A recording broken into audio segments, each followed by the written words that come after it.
देश में अगर कोई परीक्षा अब सचमुच राष्ट्रीय स्तर की हो गई है तो वह सिर्फ नीट नहीं बल्कि नीट पेपर लीक की आशंका है। हालात ऐसे हैं कि लाखों छात्र किताबों से कम और पेपर लीक की खबरों से ज्यादा जूझ रहे हैं। इसी चिंता के बीच भोपाल में एनएसयूआई कार्यकर्ताओं ने हवन पूजन कर भगवान से प्रार्थना की कि इस बार कम से कम परीक्षा का प्रश्न पत्र परीक्षा केंद्र तक पहुंचने से पहले किसी और के घर ना पहुंच जाए।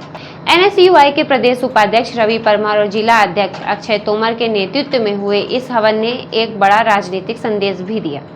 संदेश साफ था, जब सरकार के दावे, एजेंसियों की तैयारी और शिक्षा मंत्री के आश्वासन भरोसा नहीं जगा पा रहे हैं, तब अंतिम उम्मीद भगवान ही बचते हैं। कार्यकर्ताओं के हाथों में तख्तियां थी, हे भगवान इस बार नीट पेपर लीक मत होने देना। यह शायद देश का पहला ऐसा अवसर होगा जब छात्र संगठन परीक्षा की सफलता से एनटीए से ज्यादा ईश्वर पर भरोसा जताता दिखाई दिया। एनएसयूआई नेताओं का कहना है कि पिछले पेपर लीक कांड ने लाखों छात्रों की मेहनत और सपनों को झटका दिया। लेकिन सवाल यह है कि जब बार बार पेपर लीक होते रहे तब शिक्षा मंत्रालय और उसके मुखिया धर्मेंद्र प्रधान आखिर किस परीक्षा की तैयारी में व्यस्त थे?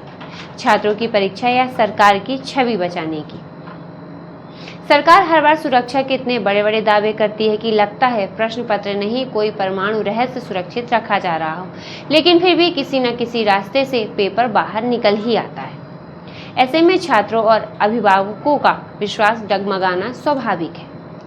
भोपाल के इस हवन में कार्यकर्ताओं ने भगवान से यही प्रार्थना की, जिस व्यवस्था को शिक्षा मंत्री और उनकी एजेंसियां नहीं संभाल पा रही उसे कम से कम कोई ईश्वरीय शक्ति संभाल ले, क्योंकि अगर परीक्षा निष्पक्ष हो गई तो इसका श्रेय शायद सिस्टम को मिलेगा, लेकिन अगर फिर कोई गड़बड़ी हुई तो सवाल सीधे सरकार और शिक्षा मंत्रालय के दरवाजे पर दस्तक देंगे। सुनिए इस पूरे मामले को लेकर मध्य प्रदेश एनएसयूआई के प्रदेश उपाध्यक्ष रवि परमार का क्या कहना है। आज भोपाल में एनएसयूआई द्वारा नीट पेपर लीक मामले में हवन कर ईश्वर से प्रार्थना की है कि नीट का पेपर इस बार लीक ना हो, नीट का पेपर अच्छे से हो जाए, क्योंकि जिस प्रकार से पिछली बार नीट का पेपर लीक हुआ था, लाखों विद्यार्थियों का भविष्य का सपना टूटा था और कई विद्यार्थियों ने आत्महत्या जैसे कदम उठाए थे।